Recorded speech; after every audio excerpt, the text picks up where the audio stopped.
You've seen the cage, you've seen the farm, you've seen the algorithm. Now what?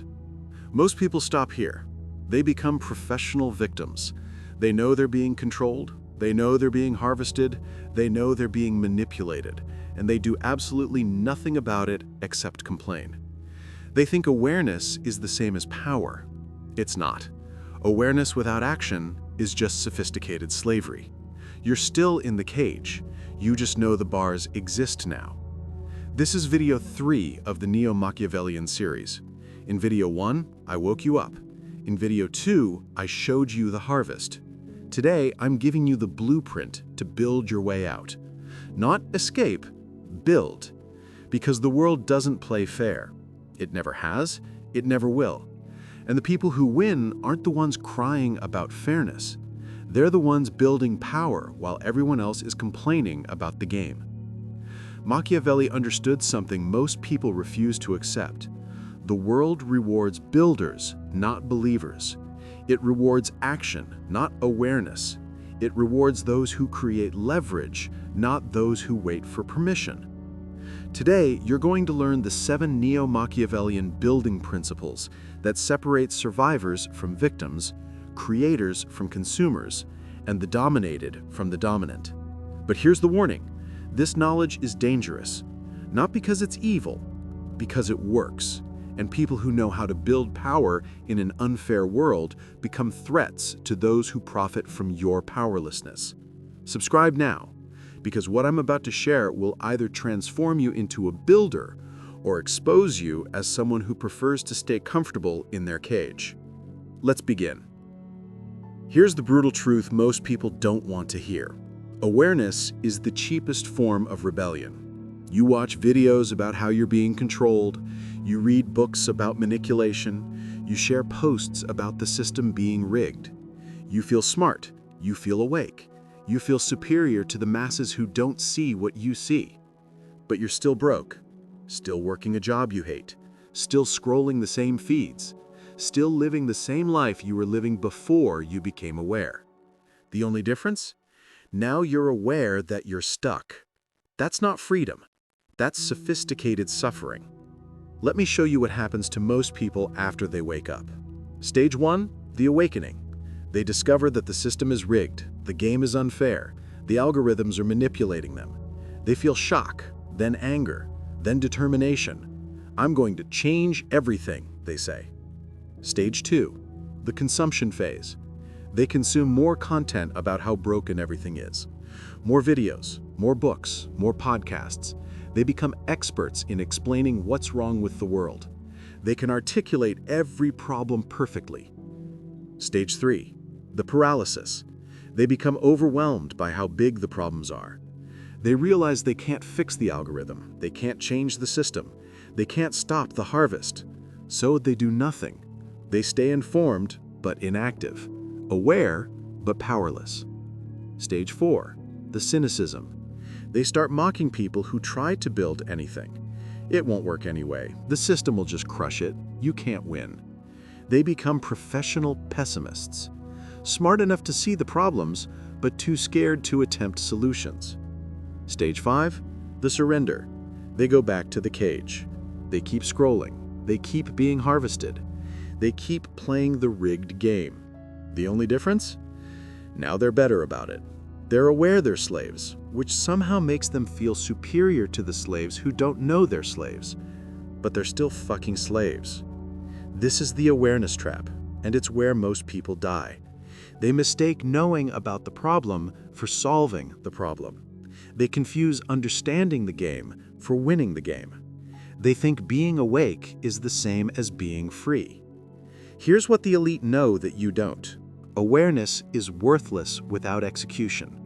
The people who actually win in this unfair world aren't the ones complaining about it being unfair. They're the ones building power within the unfairness. They don't waste time trying to change the game. They learn the rules and exploit them. They don't fight the algorithm, they reverse engineer it and use it. They don't protest the harvest, they become the harvesters. That's the shift. From victim to builder, from aware to dangerous, from observer to architect. And that's what this video is about. Not more awareness, action. Not more exposure, execution. Not more complaints about the cage, the blueprint to build your way out. Now let's get into the 7 principles.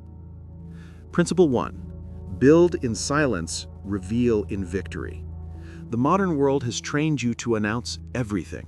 Every goal, every plan, every move.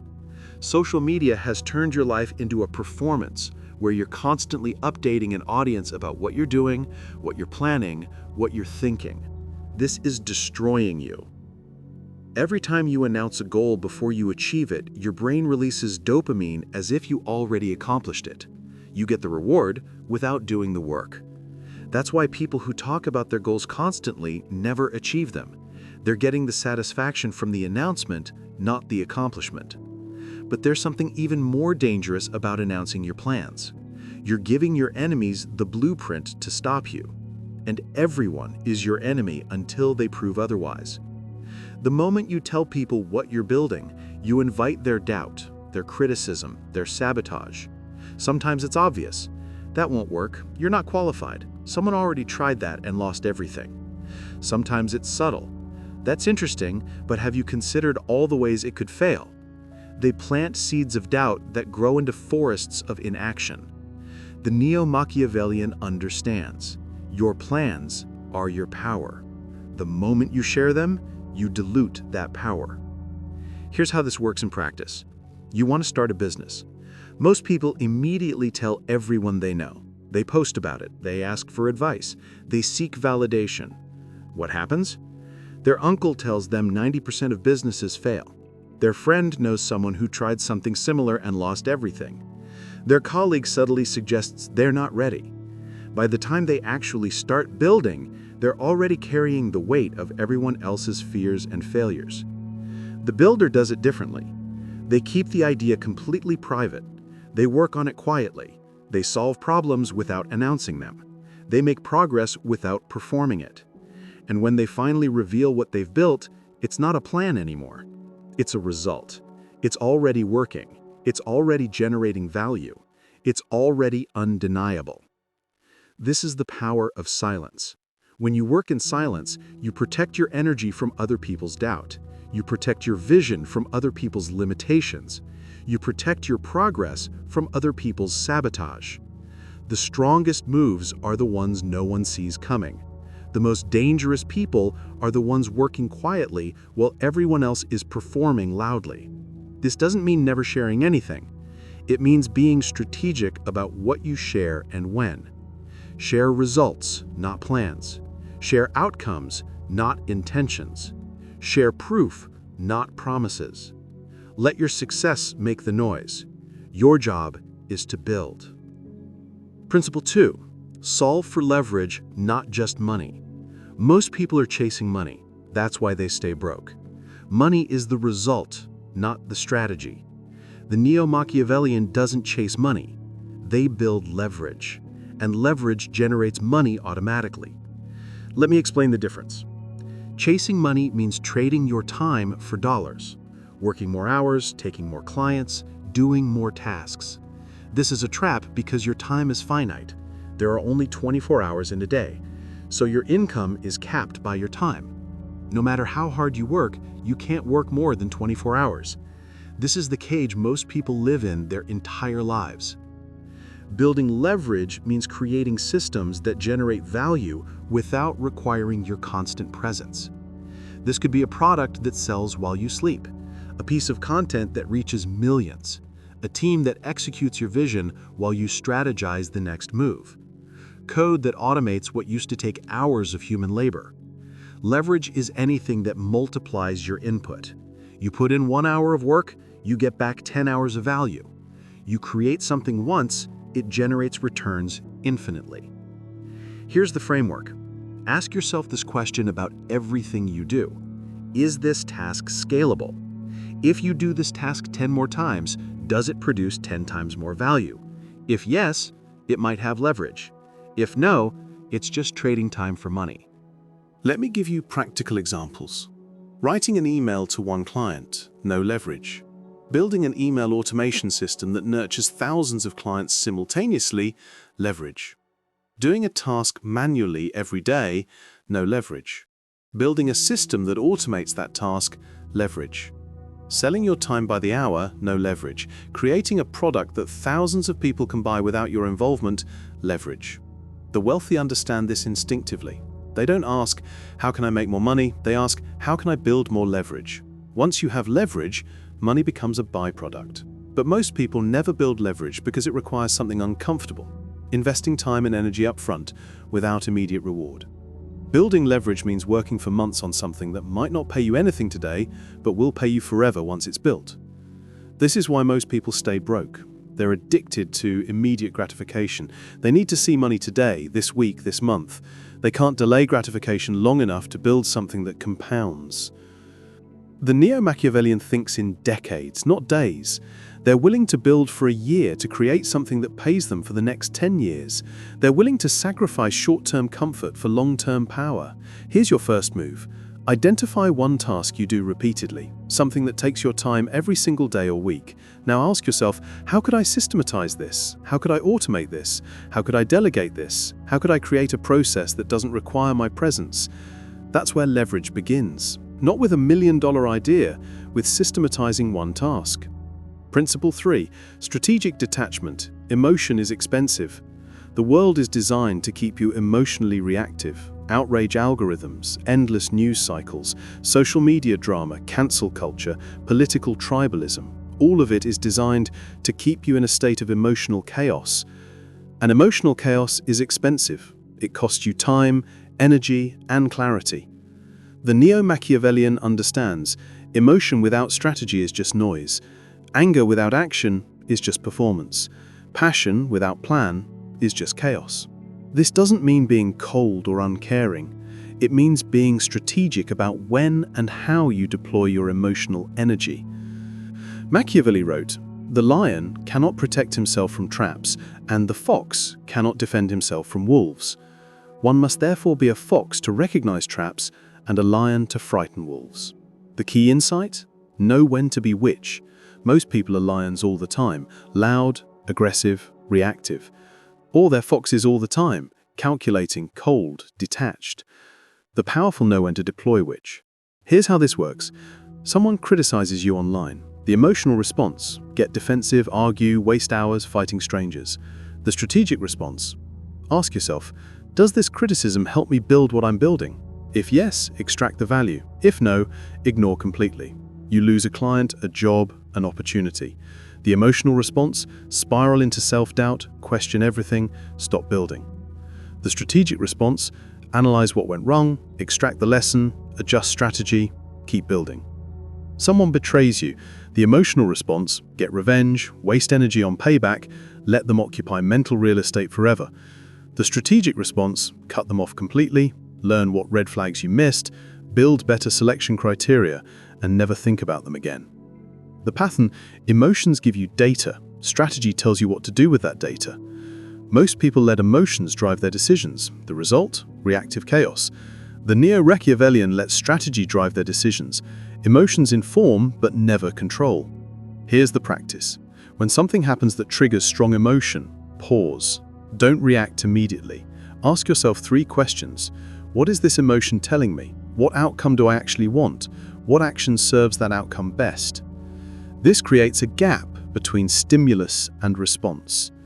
And in that gap, you reclaim your power. The people who control their emotions control their outcomes. The people who are controlled by their emotions are controlled by anyone who knows how to trigger them. Which one are you? Principle 4. Control the information, control the game. You've been taught that transparency is virtue, that sharing everything is authenticity, that openness is strength. This is propaganda designed to make you easier to control.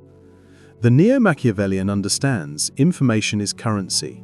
The less people know about you, the more they have to imagine, and imagination gives you power. Every time you reveal something about yourself, you give people data they can use. Your fears, your insecurities, your plans, your weaknesses, your patterns, all of it becomes ammunition in their hands. This doesn't mean being secretive about everything. It means being strategic about what you share with whom and when. Different people need to know different things.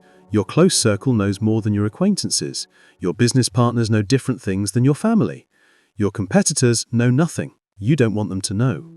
Here's the framework. Before you share any information, ask yourself, what does this person gain by knowing this? What do I lose by revealing this?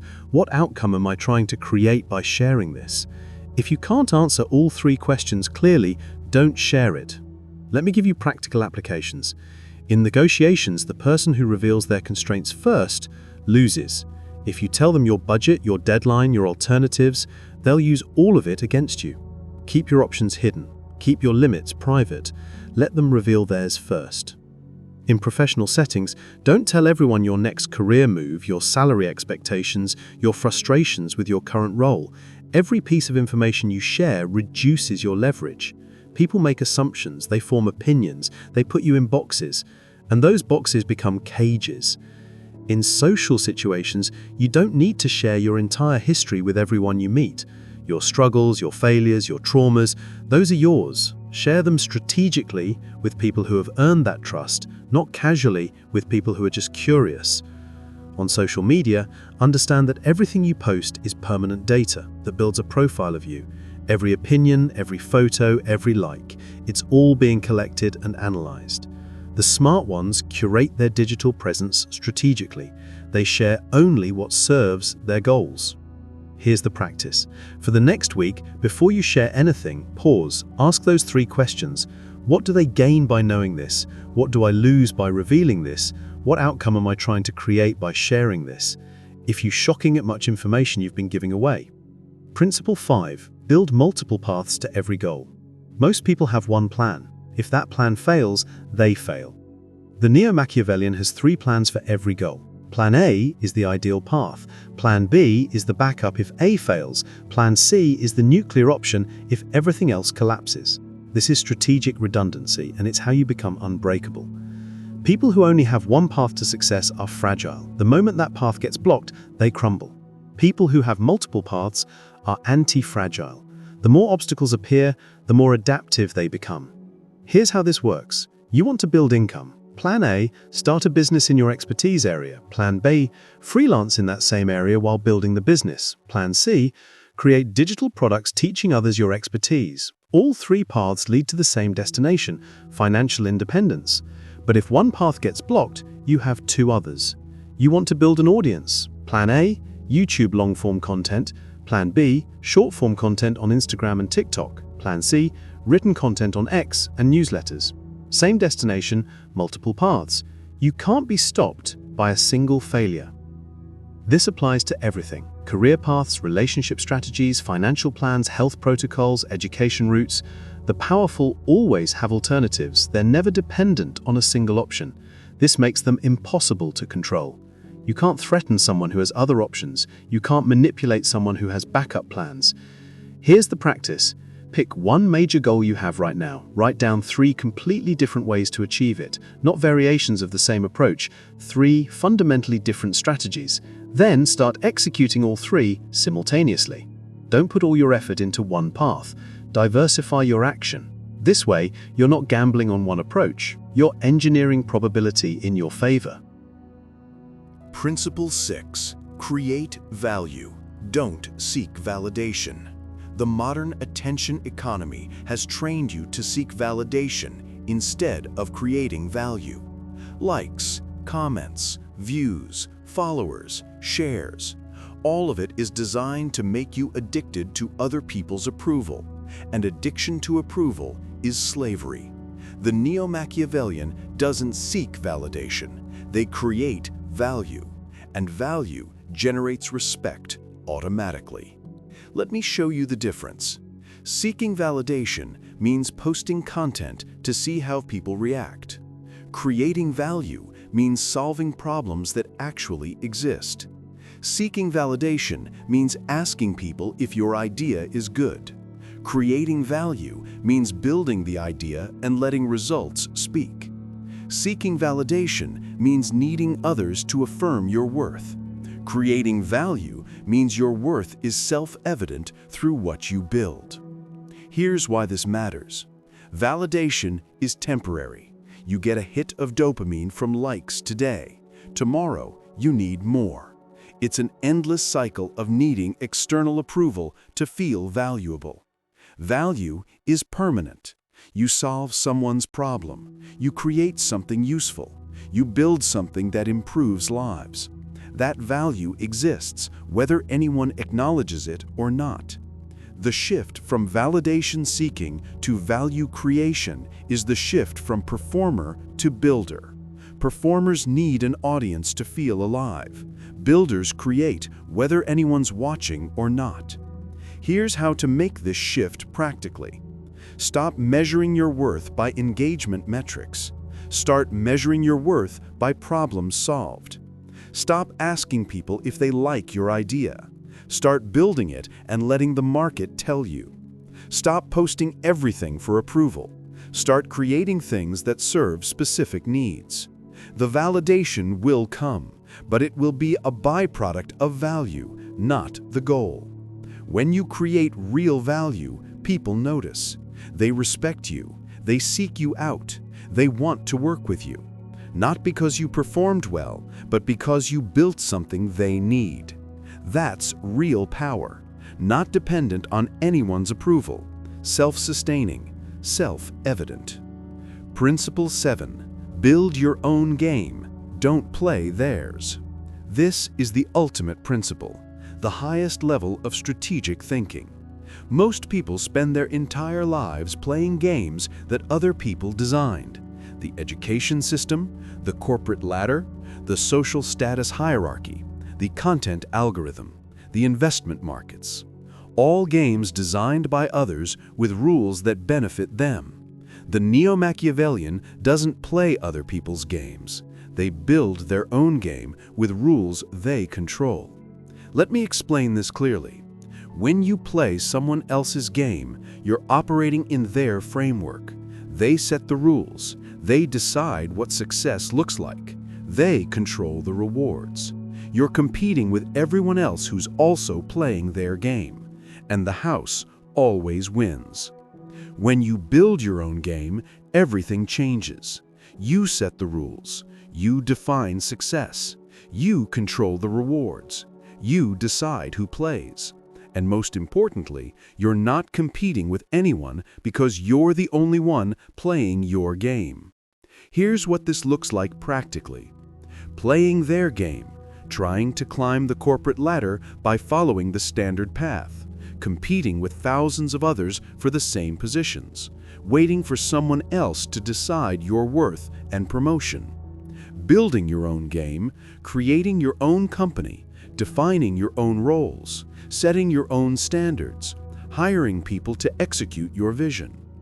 Playing their game, trying to go viral on social media by following the algorithm's rules, competing for attention with millions of other content creators, letting the platform control your reach and income. Building your own game, building your own audience through owned channels like email lists and websites, creating products and services you sell directly, controlling your distribution and income independent of any platform. Playing their game, investing in traditional markets where Wall Street controls the rules and retail investors are always last to know. Building your own game, creating businesses that generate cash flow you control. Building assets that appreciate based on value you create. Owning equity in ventures where you have influence. The pattern?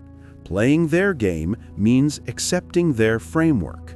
Building your own game means creating your own framework. Now here's the critical insight. You can't build your own game until you understand their game well enough to know what you're rejecting. This is why the awakening matters. Videos 1 and 2 showed you the games being played on you. Now you can consciously choose to stop playing them and build something different. The people who win aren't the ones who get good at playing rigged games. They're the ones who stop playing and build their own. Now, here's the part most videos won't tell you. The part that makes this dangerous. The reason the powerful don't want you to know these principles. When you start building instead of consuming. When you start creating leverage instead of chasing money. When you start thinking strategically instead of reacting emotionally. When you control information instead of oversharing. When you build multiple paths instead of putting all your faith in one. When you create value instead of seeking validation. When you build your own game instead of playing theirs, you become a threat. Not because you're doing anything wrong, because you're no longer controllable. The system depends on people staying in their roles: employee, consumer, voter, audience, follower. The moment you step out of those roles and start building, you disturb the order. You're no longer playing the game they designed to keep you in your place. This is why you'll face resistance. From family who don't understand why you're taking risks. From friends who feel threatened by your growth. From colleagues who resent that you're building when they're just complaining. From algorithms that suppress content teaching people to build power. From institutions that profit from your dependency. This resistance is proof you're on the right path. If everyone supported what you're doing, you'd still be playing their game. The fact that you're facing friction means you're breaking out. Expect it, welcome it, use it as fuel. But here's what you can't do. Let the resistance stop you.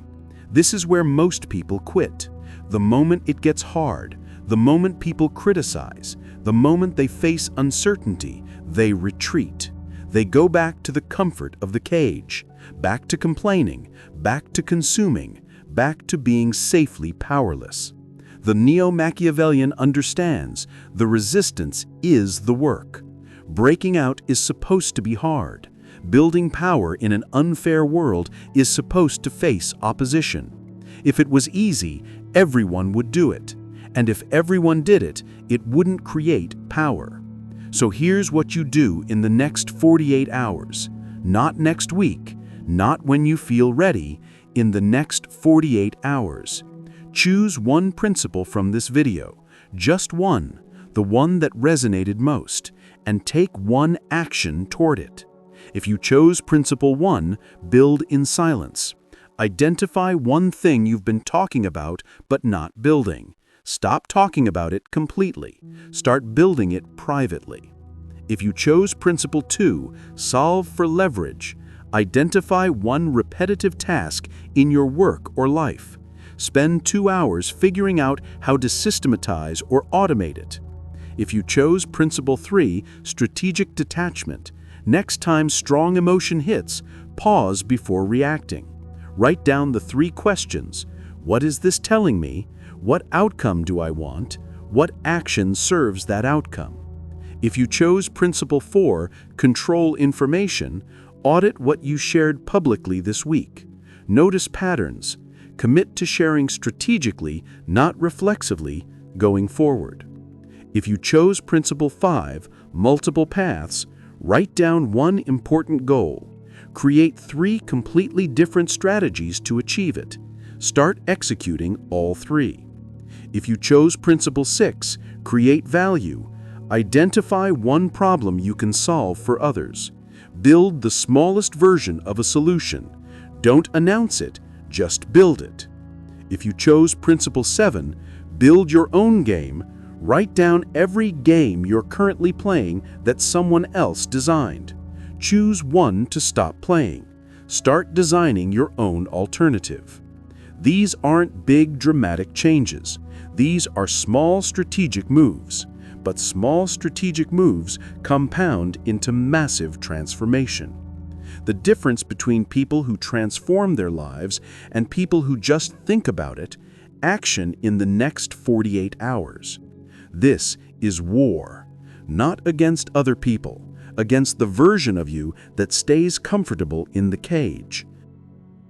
Against the version of you that knows about problems but doesn't build solutions. Against the version of you that performs awareness instead of executing strategy. In video 1, I woke you up. In video 2, I showed you the harvest. In video 3, I've given you the building principles. But principles without practice are just philosophy. And philosophy without action is just entertainment. You're not here to be entertained. You're here to be transformed. From observer to architect, from victim to builder, from dominated to dominant. In video 4, which drops in 48 hours, I'm going to show you something even more critical: the identity architect. How to systematically rebuild yourself from the ground up. How to eliminate the conditioning that keeps you trapped. How to install the operating system that creates power. But that's only valuable if you've already started building. If you've taken action on at least one principle from this video, comment below which principle you chose and what specific action you're taking in the next 48 hours. Write it publicly. Make it a declaration. When you declare your move publicly, you create accountability. Subscribe if you haven't. Share this with one person who's stuck in awareness but ready for action. One person who's tired of knowing about the cage and ready to build their way out. And remember this: the world doesn't play fair. It never has. It never will. The people who win aren't the ones crying about fairness. They're the ones building power while everyone else is complaining. Builders win wars. Complainers become casualties. Which one are you going to be? The choice is yours. But you have to choose today. Tomorrow is too late. Tomorrow is where dreams go to die. Today is where transformation begins. Now go build. Dominate daily.